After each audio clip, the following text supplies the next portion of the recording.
प्यारे बच्चों, कैसे हो आप सब बढ़िया।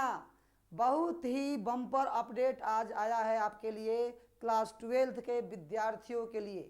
Chapter wise topic wise question bank से मैं क्वेश्चन लेकर आया हूं उन सारे विद्यार्थी के लिए जो बिहार बोर्ड इस बार क्लास 12th में है और एग्ज़ाम देने वाले हैं। इस लेक्चर में आपको इलेक्ट्रोस्टेट का ऑब्जेक्टिव क्वेश्चन मिलेगा। ये सीरीज 1 है।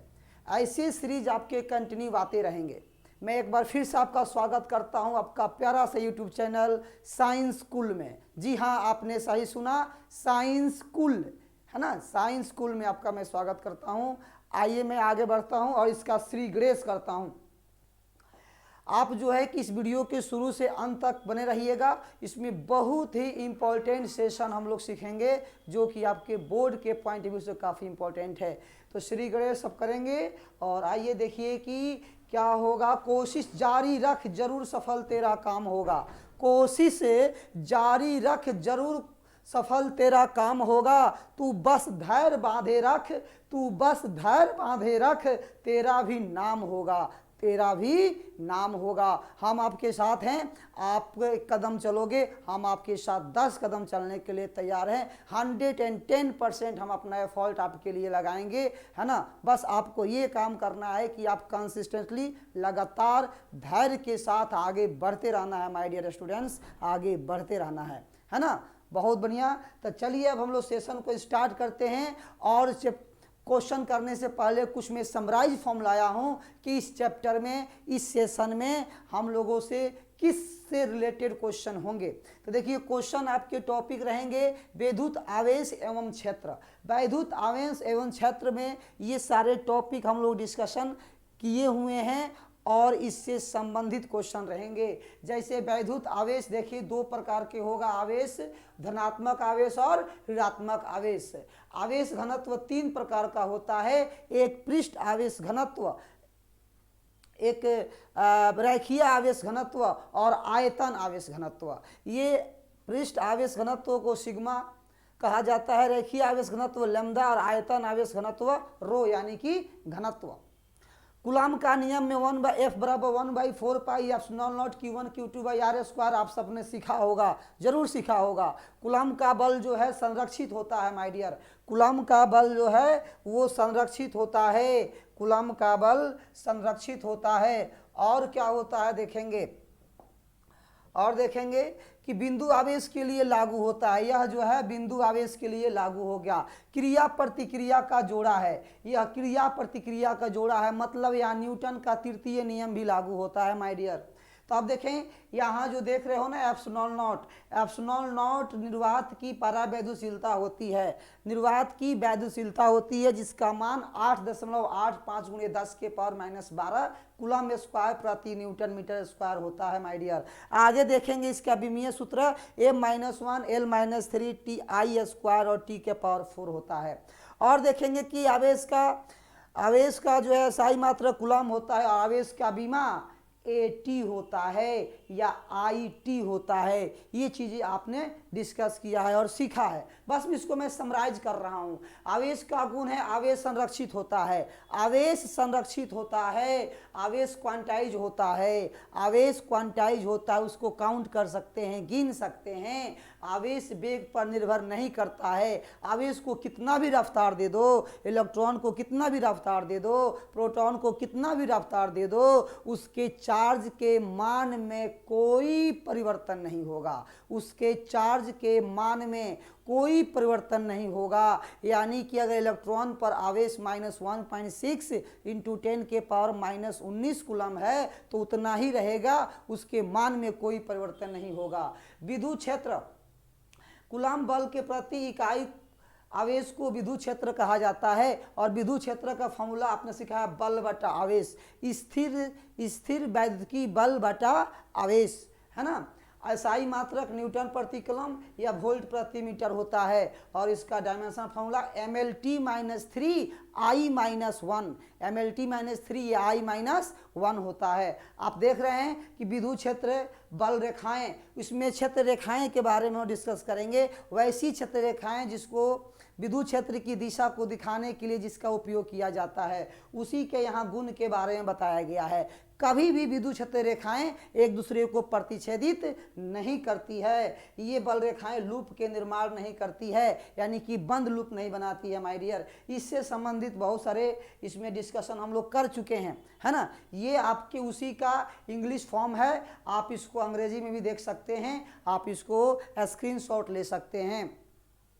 अब आगे चलिए माय डियर, क्वेश्चन पर हम लोग आते हैं। मेन मकसद हम लोगों का क्वेश्चन डिस्कशन करना है, जो कि आपके स्क्रीन पर क्वेश्चन दिख रहा है। क्वेश्चन है कि 1/4 पाई एप्सिलॉन नॉट का मान होता है। 1/4 पाई एप्सिलॉन नॉट का मान होता है। तो 1/4 पाई एप्सिलॉन नॉट का मान क्या होता है माय डियर? इसका वैल्यू होती है 9 × 10⁹ न्यूटन मीटर स्क्वायर पर कूलम स्क्वायर। कौन है? 9 × 10⁹ न्यूटन मीटर स्क्वायर पर कूलम स्क्वायर। यानी कि राइट आंसर क्या हो जाएगा भाई साहब? ए हो जाएगा, है ना। ए इज द राइट आंसर। आगे बढ़ते हैं बाबू, आगे बढ़ते हैं। चलिए नेक्स्ट क्वेश्चन की ओर चलते हैं। नेक्स्ट क्वेश्चन की ओर चलते हैं। क्वेश्चन नंबर 2, निम्नलिखित में कौन संबंध सही है? निम्नलिखित में कौन संबंध सही है? E = F/Q, तो यही हमारा संबंध सही है। E = F/Q। E से है विद्युत क्षेत्र, F है विद्युतीय बल और Q है आवेश, यानी कि E = F/Q। ये भी गलत है, ये भी गलत है और ये भी गलत है ना। यही सही है, यानी कि फर्स्ट विकल्प आपका सही आ रहा है ना। बहुत बढ़िया, आगे चलेंगे, आगे चलेंगे नेक्स्ट क्वेश्चन 3 की ओर बाबू। देखो, विद्युतीय द्विध्रुव आघूर्ण का एसआई मात्रक क्या होता है? विद्युतीय द्विध्रुव आघूर्ण, यानी कि विद्युतीय द्विध्रुव आघूर्ण को हम लोग P बोलते हैं। अब P का फॉर्मूला होता है Q × 2L, Q × 2L, यानी कि Q आवेश है और 2L लंबाई है। तो आवेश का एसआई मात्रक होता है माय डियर कूलम, लंबाई का होता है मीटर। तो कूलम × मीटर, कूलम × मीटर। तो ऑप्शन कौन सा सही होगा? ए। ऑप्शन कौन सा सही होगा भाई साहब? ए। ए जो है आपका सही विकल्प है, ए आपका सही विकल्प है।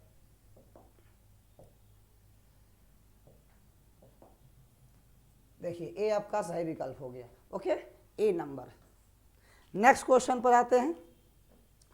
किसी माध्यम की आपेक्षिक परावैद्युता होती है, किसी माध्यम की आपेक्षिक परावैद्युता होती है, मतलब एप्सिलॉन r का फॉर्मूला पूछा जा रहा है, जिसको हम लोग कैपिटल K से भी सूचित करते हैं बाबू, कैपिटल K। और इसका फॉर्मूला होता है ε/ε, यानी कि राइट आंसर इज ए होगा। राइट आंसर हम लोग का कौन होगा भाई साहब? ए होगा, है ना। राइट आंसर ए होगा, ए इज द राइट आंसर। ए देखेंगे, ए हो जाएगा। ओके, इसमें भी आंसर ए होगा।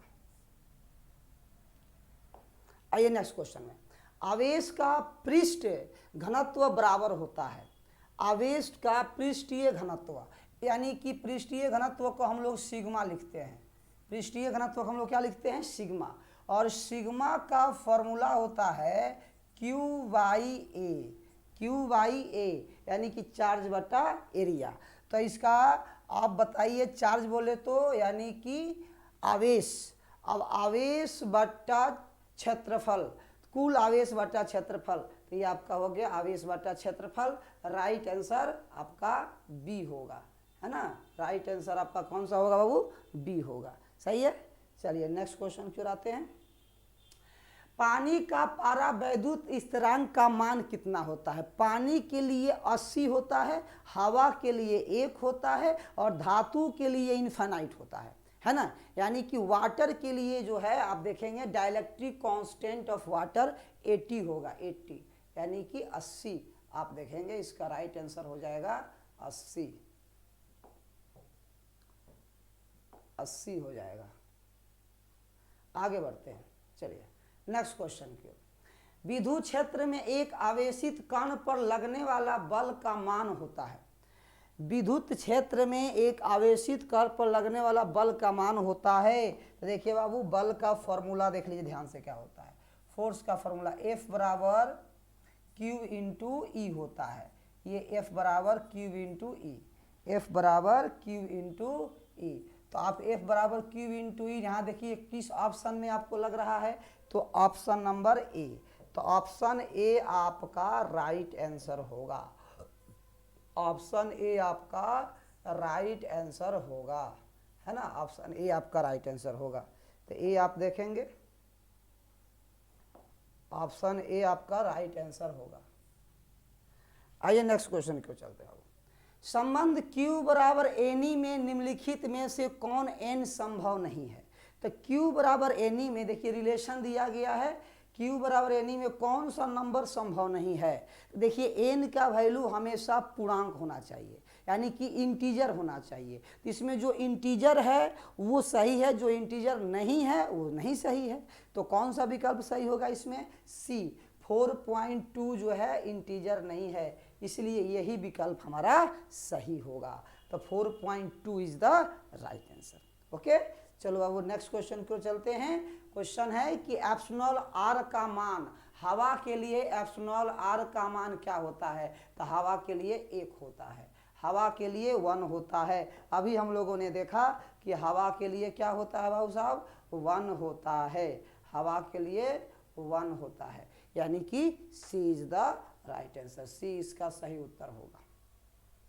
चलिए वो नेक्स्ट क्वेश्चन की ओर चलते हैं। नेक्स्ट क्वेश्चन क्या है, तो नेक्स्ट क्वेश्चन कह रहा है, देखिएगा ध्यान से, कि आवेश का बीमा होता है। आवेश का बीमा भी A into T, A into T होता है। आवेश का बीमा A, यानी कि A इंटू टी हो जाएगा, है ना। फिर आगे देखिए डायमेंशन वही A इंटू टी आपका राइट आंसर हो जाएगा। आगे बढ़ेंगे, निम्नलिखित में से किस राशि का मात्रक वोल्ट प्रति मीटर होता है। निम्नलिखित का किसका मात्रा वोल्ट प्रति मीटर होता है, यानी कि which of the flowing has unit volt पर मीटर।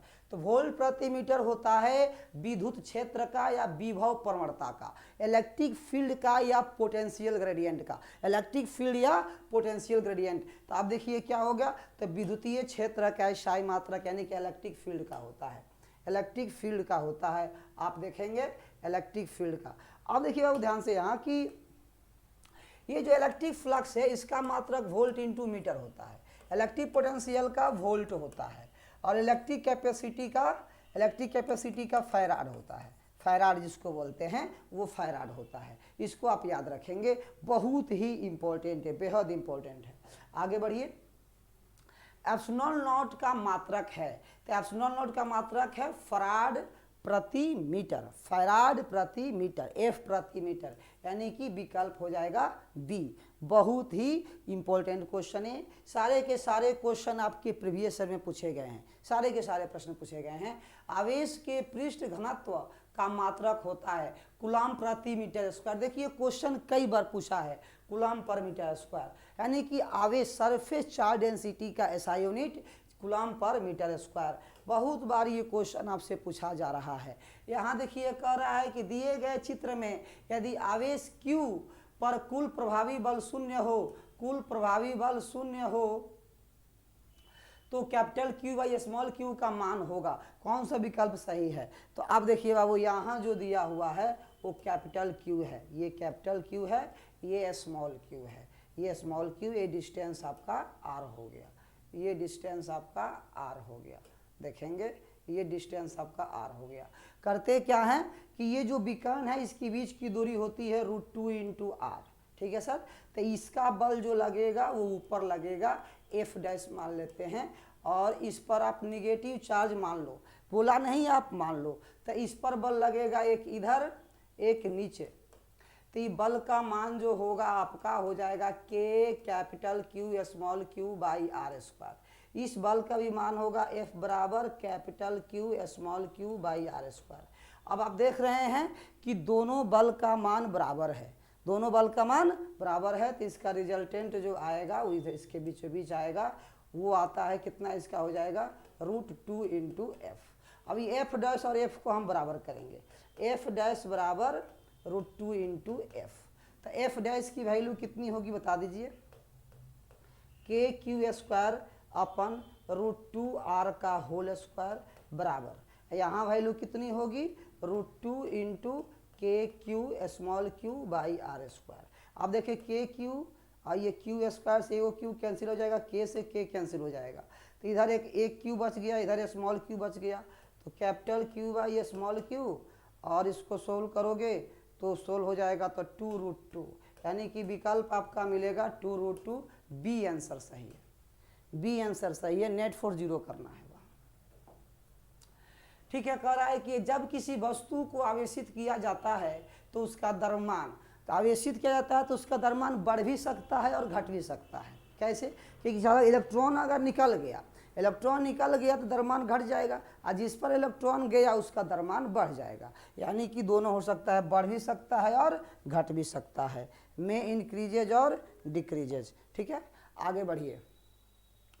पी आघूर्ण वाला एक विद्युत द्विध्रुव ई तीव्रता वाले विद्युतीय क्षेत्र रखा जाए तो उस पर लगने वाला टॉर्क क्या होगा? उस पर लगने वाला टॉर्क यानी कि बल आघूर्ण का मान पूछा जा रहा है हम लोगों से, बल आघूर्ण का मान क्या होगा? इसी क्वेश्चन को आप अंग्रेजी में देख सकते हैं, the torque acting on electric dipole of a dipole moment P placed in electric field of intensity vector E is, कौन सा होगा? तो टाउ इक्वल टू हम लोग पढ़े थे vector P cross vector E, vector P cross vector E, तो कौन सा विकल्प सही होगा? A, vector P cross vector E, ये राइट आंसर होगा। ठीक है, चलिए बाबू नेक्स्ट क्वेश्चन पे चलते हैं, बहुत इंपॉर्टेंट क्वेश्चन ये भी है।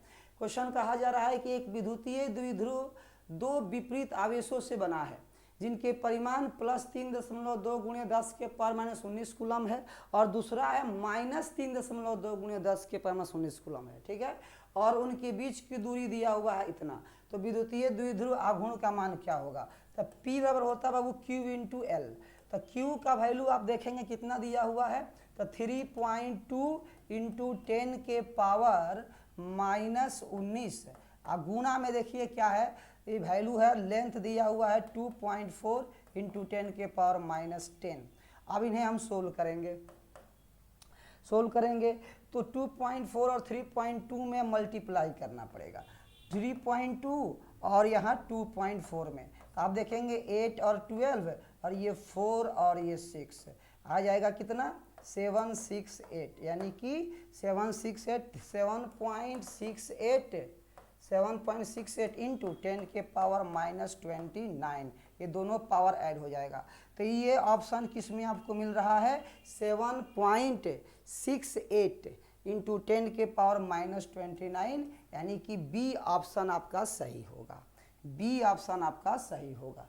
इस तरह से फॉर्मूला बेस्ड क्वेश्चन आपसे पूछा जाता है, एकदम फॉर्मूला बेस्ड क्वेश्चन।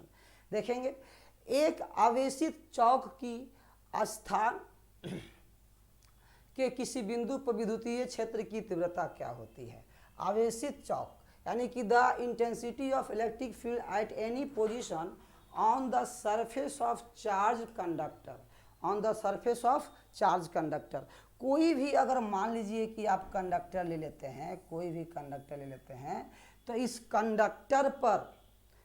कंडक्टर पर आप देखेंगे कि आवेशित चार्ज यानी कि पॉजिटिव चार्ज हो गया, ये सब पॉजिटिव चार्ज हो गया, और यहाँ से जो विद्युत क्षेत्र निकलेगा, क्षेत्र की तीव्रता जो निकलती है वो लंबवत होता है, यानी कि एंगल यहाँ कितना बनता है? 90 डिग्री, तो आपका विकल्प हो जाएगा बी, सतह के लंबवत होता है, परपेंडिकुलर टू दिस सरफेस। अब देखिए कि निर्वात में आकाश का परावर्तन कितना होता है? निर्वात में आवेश का नॉट है, permittivity of the free space, permittivity of the free space की वैल्यू बताया है, मैं तो एप्सिलॉन नॉट का मान हमको बताना है, एप्सिलॉन नॉट का मान हमें बताना है कि एप्सिलॉन नॉट का मान कितना होता है। तो देखेंगे एप्सिलॉन नॉट का वैल्यू, तो 9 × 10 के पावर 9, ये होता है 1/4 पाई एप्सिलॉन नॉट का वैल्यू, न्यूटन मीटर स्क्वायर पर कूलम स्क्वायर। लेकिन एप्सिलॉन नॉट की वैल्यू जब निकालेंगे आएगा 8.85 × 10 के पावर -12 फैराड प्रति मीटर, फैराड प्रति मीटर, ये आपका विकल्प होता है। तो देखेंगे कौन सा विकल्प मिल रहा है, तो 8.85 इंटू 10 के पावर -12 यानी कि सी आपका सही उत्तर है, सी आपका सही उत्तर है। ओके, चलिए नेक्स्ट क्वेश्चन, ये आपका अंतिम प्रश्न है कि विद्युत द्विध्रुव आघूर्ण का एसआई मात्रक बताइए। विद्युत द्विध्रुव आघूर्ण, विद्युत द्विध्रुव आघूर्ण के एसआई मात्रक तो कूलम्ब इंटू मीटर, ये बहुत बार आ चुका है, फॉर्मूला वही है P बराबर Q इंटू L। आप देखें कि इस टॉपिक से, एक टॉपिक से कई बार क्वेश्चन पूछा गया है ना। तो इस तरह से सीरीज आपको आते रहेगा, आप हमारे साथ बने रहिए। आपको इससे संबंधित ऑब्जेक्टिव और सब्जेक्टिव दोनों टाइप की क्वेश्चन हम लोग प्रैक्टिस करेंगे और साथ ही साथ उसका रिवीजन भी करेंगे, है ना। धन्यवाद। अगर आप इसको वीडियो को अगर आपको लाइक करना है, सब्सक्राइब कर देते हैं, तो जितना भी यहाँ पर हम लोग लेक्चर डालेंगे वो सब का नोटिफिकेशन आप पर चला जाएगा और आसानी से आप उस वीडियो को देख सकते हैं। धन्यवाद।